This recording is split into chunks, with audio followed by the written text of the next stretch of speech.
नमस्कार, good morning.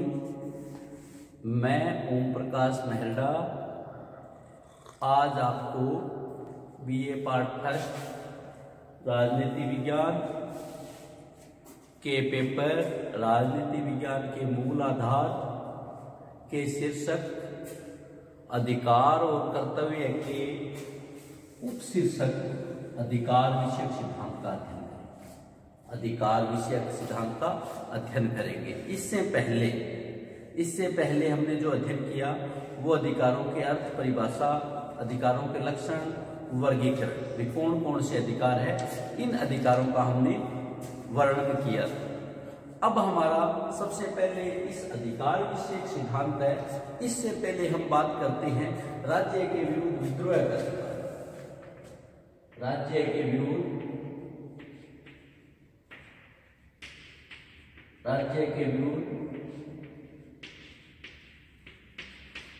विद्रोह का अधिकार।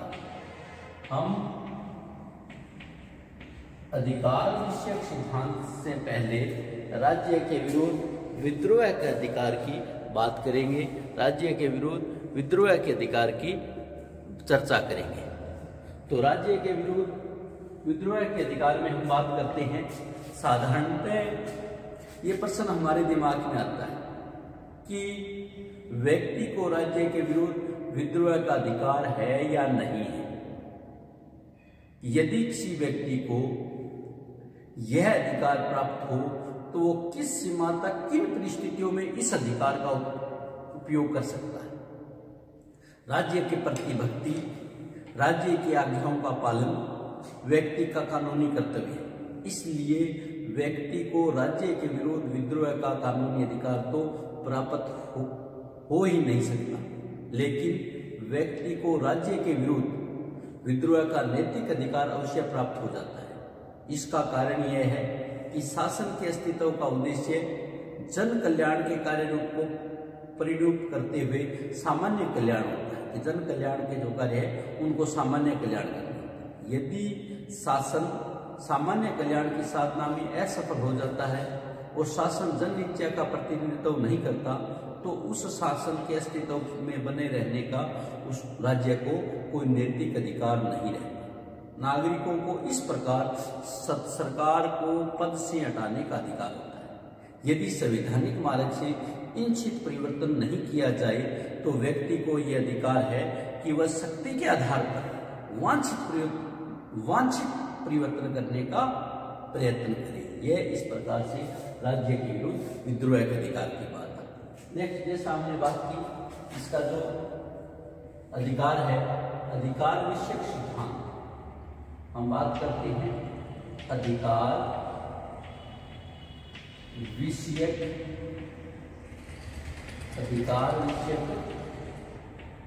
सिद्धांत।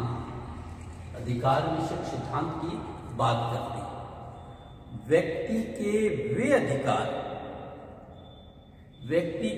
ये अधिकार जिन अधिकारों की हम बात करते हैं कैसे अस्तित्व में आए, वर्तमान समय में इनका क्या रूप होना चाहिए। जो अधिकार व्यक्ति के अस्तित्व में आए, कैसे अस्तित्व में आए, इनका क्या रूप होना चाहिए, इस समय पर अनेक सिद्धांतों का वर्णन किया गया। समय पर अनेक सिद्धांतों की बात की। ये जो सिद्धांत थे जिनकी बात की, ये अधिकार विषयक सिद्धांत कि व्यक्ति के अधिकार कैसे अस्तित्व में आए, वर्तमान समय में इन अधिकारों का क्या रूप होना चाहिए, इन पे अनेक सिद्धांतों का प्रतिपादन किया गया। ये जो सिद्धांतों का प्रतिपादन किया गया, इन सिद्धांतों को हम अधिकार विषयक सिद्धांत कहते हैं। और ये अधिकार विषयक सिद्धांत 5 है। नंबर 1 है अधिकारों का प्राकृतिक सिद्धांत। नंबर 1 है हमारा अधिकारों का प्राकृतिक सिद्धांत। अधिकारों का प्राकृतिक सिद्धांत। नंबर 2 आता है अधिकारों का वैधानिक सिद्धांत। अधिकारों का वैधानिक सिद्धांत। नंबर 3 आता है अधिकारों का प्राकृतिक सिद्धांत, अधिकारों का वैधानिक सिद्धांत। नंबर 3 आता है अधिकारों का ऐतिहासिक सिद्धांत। अधिकारों का ऐतिहासिक सिद्धांत। नंबर 3 आता है अधिकारों का ऐतिहासिक सिद्धांत। और नंबर 4 जो हमारा आता है वो आता है अधिकारों का समाज कल्याण सिद्धांत। अधिकारों का समाज कल्याण सिद्धांत। अधिकारों का समाज कल्याण सिद्धांत। और नंबर 5 जो हमारा आता है वो अधिकारों का आदर्शवादी या व्यक्तिगत सिद्धांत, व्यक्तिवादी सिद्धांत। अधिकारों का आदर्शवादी तथा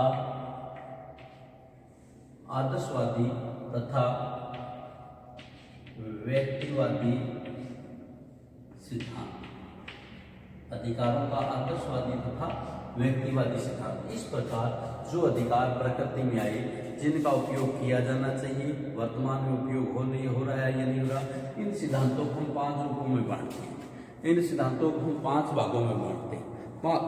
5 भागों में नंबर 1 आता है हमारा अधिकारों का प्राकृतिक सिद्धांत, अधिकारों का वैधानिक सिद्धांत, अधिकारों का ऐतिहासिक सिद्धांत, अधिकारों का समाज कल्याण सिद्धांत और अधिकारों का आदर्शवादी तथा व्यक्तिवादी सिद्धांत। अब हम बात करते हैं सबसे पहले जो हमारी पहला सिद्धांत है अधिकारों का प्राकृतिक सिद्धांत।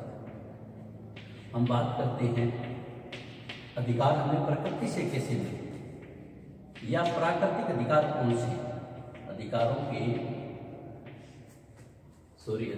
का प्राकृतिक सिद्धांत। अधिकारों का प्राकृतिक सिद्धांत। अधिकारों के इस संबंध में, प्राकृतिक सिद्धांत के संबंध में सबसे प्राचीन सिद्धांत है। इसका प्रचलन यूनानियों के समय में हुआ। इस सिद्धांत के अनुसार मानवीय अधिकार पूर्णतः प्राकृतिक और जन्मजात। ये सिद्धांत ये कहते हैं कि मानव को जो अधिकार मिले हैं यह प्राकृतिक और जन्मसिद्ध है। इस सिद्धांत के मतानुसार आशीर्वादम नामक एक विद्वान ने लिखा है कि अधिकार उसी प्रकार मनुष्य के प्रकृति के अंग होते हैं जिस प्रकार उसकी चमड़े का रंग, जिस प्रकार शरीर की चमड़े का रंग है उसी प्रकार प्रकृति का अधिकार है। इसकी विस्तृत व्याख्या करने तथा औचित्य बताने की कोई आवश्यकता नहीं है। ये अधिकार स्वयं सिद्ध है, जन्मजात है और प्राकृतिक है। इस सिद्धांत के अनुसार अधिकार, किस सिद्धांत के अनुसार? प्राकृतिक सिद्धांत के अनुसार। प्राकृतिक सिद्धांत के अनुसार अधिकार जन्मजात, निरपेक्ष और स्वयं सिद्ध। वे व्यक्ति को प्रकृति की देन है तथा और समाज तथा राज्य द्वारा व्यक्ति के अधिकारों का किसी भी प्रकार से प्रतिबंध नहीं लगाया जा सकता। ये व्यक्ति का प्राकृतिक सिद्धांत है कि व्यक्ति का जो अधिकार है वो जन्मजात, निरपेक्ष और स्वयं सिद्ध है। ये व्यक्ति की प्रकृति की देन है और समाज तथा राज्य द्वारा अधिकारों पर किसी भी प्रकार का प्रतिबंध नहीं लगाया जाना चाहिए। इसमें अलग अलग लेखकों ने अलग अलग परिभाषाएं दी, जिसमें हम लोक की बात करते हैं। लोक मौद्य कहते हैं कि सभी मनुष्य स्वतंत्र और विवेकी पैदा होते हैं और समाज में आने से पूर्व व्यक्ति के अधिकार उसे प्राप्त होते हैं। ये है अधिकारों का प्राकृतिक सिद्धांत, जो ये कहता है कि अधिकार प्राकृतिक है और जन्मसिद्ध है और इन अधिकारों का उपयोग करना स्वयं सिद्ध है। इसलिए इन अधिकारों पर राज्य द्वारा प्रतिबंध नहीं लगाया जा सकता। ये हम अधिकारों के प्राकृतिक सिद्धांत की बात करते हैं। फिर इसमें जो मेन आता है सिद्धांतों का प्रभाव। सिद्धांत कौन से सिद्धांत का? प्राकृतिक सिद्धांत। सिद्धांत का प्रभाव। इस सिद्धांत का प्रभाव क्या रहा? इस सिद्धांत का प्रभाव क्या है? इस सिद्धांत ने फ्रांस तथा, इस सिद्धांत के पैदा होने से क्या हुआ? फ्रांस तथा अमेरिका में क्रांति के प्रेरक सिद्धांत है। प्रेरक सिद्धांत के रूप में कार्य किया। इसके आधार पर स्वतंत्रता, समानता और भ्रातृत्व की घोषणा की गई। इस सिद्धांत के आधार पर ही वर्तमान समय में भोजन, वस्त्र, निवास और आजीविका के व्यक्ति के प्राकृतिक अधिकार कहा जाता है। नेक्स्ट है आलोचना। इस सिद्धांत की आलोचना क्या है? ये सिद्धांत प्रकृति द्वारा दिया है, फिर भी कुछ आलोचनाएं हैं। आलोचना क्या है? अधिकारों के इस प्रकृति के सिद्धांत में व्यक्ति के जीवन का मूल्य और महत्व स्थापित हो जाता है, जबकि मानव का महत्व पशुओं से अधिक नहीं समझा जाता था प्राकृतिक समय में। लेकिन वर्तमान परिस्थितियों में इस सिद्धांत का अधिक महत्व नहीं है। इस सिद्धांत की किन आधारों पर आलोचना की, ये थोड़ा आपने देख लेते हैं कि प्राकृतिक शब्द अस्पष्ट और भ्रामक। प्राकृतिक शब्द अस्पष्ट, प्राकृतिक शब्द अस्पष्ट, प्राकृतिक शब्द अस्पष्ट एवं भ्रामक। प्राकृतिक शब्द अस्पष्ट एवं भ्रामक। जिस प्रकार से इस सिद्धांत में प्राकृतिक शब्द का प्रयोग किया गया वह पूर्णतः अनिश्चित और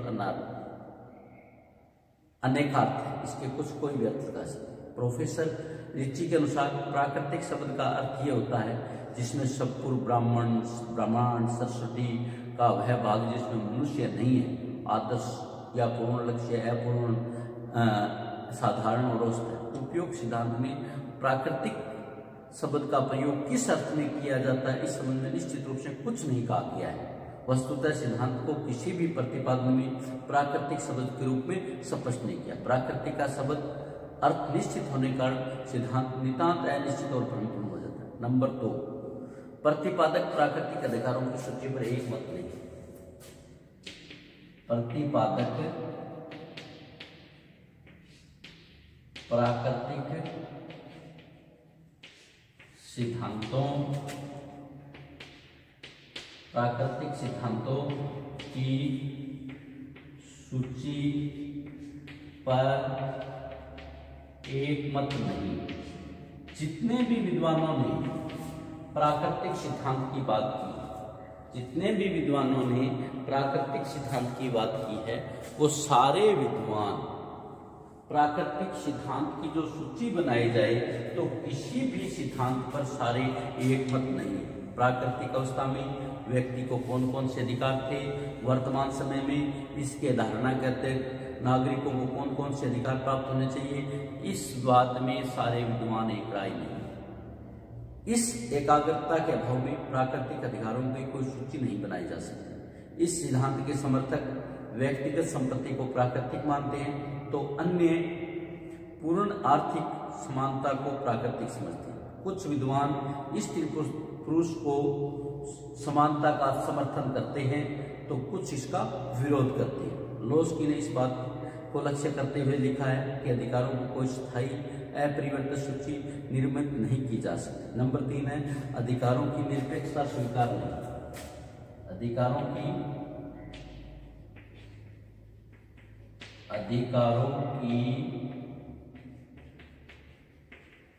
निरपेक्षता स्वीकार नहीं।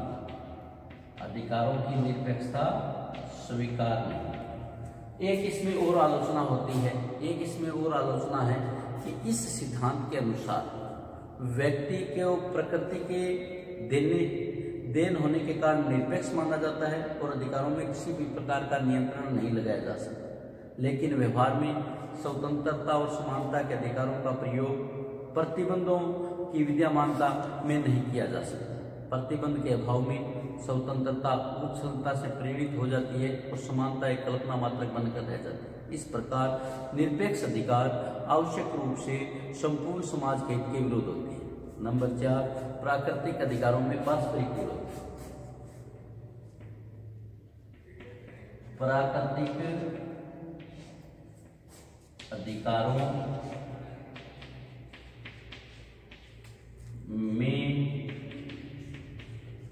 पारस्परिक, प्राकृतिक अधिकारों में पारस्परिक विरोध। प्रकृति ने जो अधिकार दिए हैं उनमें आपस में विरोध है, ये इसकी आलोचना है। प्राकृतिक अधिकारों में विरोधाभास का दोष भी पाया जाता है। अधिकारों में निरपेक्षता को स्वीकार लेने पर स्वतंत्रता और समानता के अधिकार परस्पर विरोधी हो जाते हैं। इनमें किसी भी प्रकार का उपयोग नहीं किया जा सकता। नंबर 5, राज्य कृत्रिम संस्थान। राज्य कृत्रिम संस्था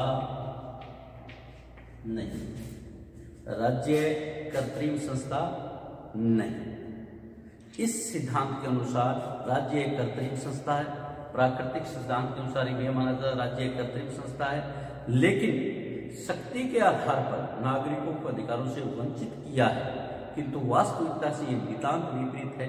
राज्य एक शाश्वत संस्था है जिसमें कानून मानवीय अधिकारों का आवरण नहीं वरना रक्षा की है। वास्तव में राज्य एक प्राकृतिक समुदाय है, कानूनों के बिना उसका अस्तित्व संभव नहीं। नंबर 6, सामाजिक मान्यता के अभाव में अधिकारों की कल्पना नहीं। सामाजिक मान्यता के अभाव में अधिकारों की कल्पना संभव नहीं। अब प्राकृतिक अधिकार ये कहता है, प्राकृतिक सिद्धांत ये कहता है कि मानव को प्रकृति से अधिकार मिले, परंतु इसकी आलोचना इस आधार पर की जाती है कि सामाजिक मान्यता के अभाव में अधिकारों की कल्पना नहीं की जा सकती। इस सिद्धांत में समाज से अलग रहकर अधिकारों की कल्पना की गई है कि समाज की जरूरत नहीं प्रकृति से, लेकिन ऐसा संभव नहीं है। समाज से अलग रहकर हमारे पास शक्तियां हो सकती हैं, अधिकार नहीं, क्योंकि बिना सामाजिक मान्यता के अधिकार का अस्तित्व संभव नहीं है। जैसा कि गिलक्राइट ने कहा है कि अधिकारों की उत्पत्ति उसी तथ्य से हुई है जिस मनुष्य एक सामाजिक प्राणी है। नेक्स्ट हम करते हैं, ये तो इसका प्रभाव आलोचना थी। नेक्स्ट है महत्व। इसका महत्व, प्राकृतिक सिद्धांत का महत्व। अधिकारों का प्राकृतिक सिद्धांत का क्या महत्व है? अधिकारों के प्राकृतिक सिद्धांत की हम प्रभाव आलोचनाओं को हम अध्ययन करते हैं तो हमें कुछ अधिकार महत्व भी दृष्टिगोचर होते हैं, कुछ इसके विशेष महत्व भी है जिनकी चर्चा हम यहाँ कर रहे हैं। कौन कौन से महत्व? इस प्रकार अधिकारों का प्राकृतिक सिद्धांत जिस रूप से प्रतिपादित किया गया उस रूप से ये सर्वथा अमान्य है, फिर भी इस रूप में प्राकृतिक सिद्धांत को स्वीकार नहीं किया जा सकता। इस रूप में हम प्राकृतिक सिद्धांत को नहीं मान सकते कि प्रकृति अधिकारों का तात्पर्य उन अधिकारों के उपयोग से है जो व्यक्ति के व्यक्तित्व के विकास के लिए अत्यंत आवश्यक है, जिनसे मनुष्य को वंचित नहीं किया जा सकता। वर्तमान समय के अमेरिका, भारत आदि देशों के संविधानों में मौलिक अधिकारों की व्यवस्था की गई। वह अधिकार की इस धारणा पर आधारित है। प्राकृतिक सिद्धांत मौलिक अधिकारों की धारणा में अंतर केवल यही है कि मौलिक अधिकारों की धारणा स्पष्ट रूप से समझ लिया कि मानव अधिकारों का हनन नहीं वरना रक्षा करती है। इस प्रकार हमने प्राकृतिक जो राज्य के विरोध विद्रोह का सिद्धांत था, उसके बाद राज्य का विषय अधिकार विषय सिद्धांत भी, अधिकार कौन कौन से होने चाहिए, कौन कौन से विशेष में होने चाहिए। उसमें नंबर 1 हमने किया था अधिकारों का प्राकृतिक सिद्धांत, नंबर 2 हमने किया था अधिकारों का वैधानिक सिद्धांत, नंबर 3 हमारा है अधिकारों का ऐतिहासिक सिद्धांत, नंबर 4 है अधिकारों का समाज कल्याण सिद्धांत, नंबर 5 है अधिकारों का आदर्शवादी और व्यक्तिगत सिद्धांत। अब हम ये जो 5 अंतर्गत अधिकार विषयक सिद्धांत हैं, पांचों में आज जो हम अध्ययन कर रहे हैं वो एक का अध्ययन करें, अधिकारों का प्राकृतिक सिद्धांत। अधिकारों के प्राकृतिक सिद्धांत की बात की हमने, जो प्रकृति द्वारा प्रदत्त है, उन सिद्धांतों का क्या प्रभाव है, उन सिद्धांतों की आलोचनाओं को विषय आधार है कि प्राकृतिक शब्द अस्पष्ट व भ्रामक है। प्रतिपादक प्राकृतिक सिद्धांत की सूची पर एकमत नहीं है, कोई कुछ बताता है, कोई कुछ बताता है। अधिकारों की निरपेक्षता स्वीकार नहीं है। प्राकृतिक अधिकारों का पारस्परिक विरोध है। अधिकार कृत्रिम संस्था नहीं है। सामाजिक मान्यता के अभाव में अधिकारों की कल्पना संभव नहीं है। फिर हमने इनके महत्व की बात की कि हम कितनी भी आलोचनाएं कर दें, कितना भी कर दें, फिर भी हम प्राकृतिक सिद्धांत के अधिकारों के प्राकृतिक सिद्धांत के महत्व को नहीं नकार सकते। थैंक यू, धन्यवाद। आज हम इतना ही करेंगे।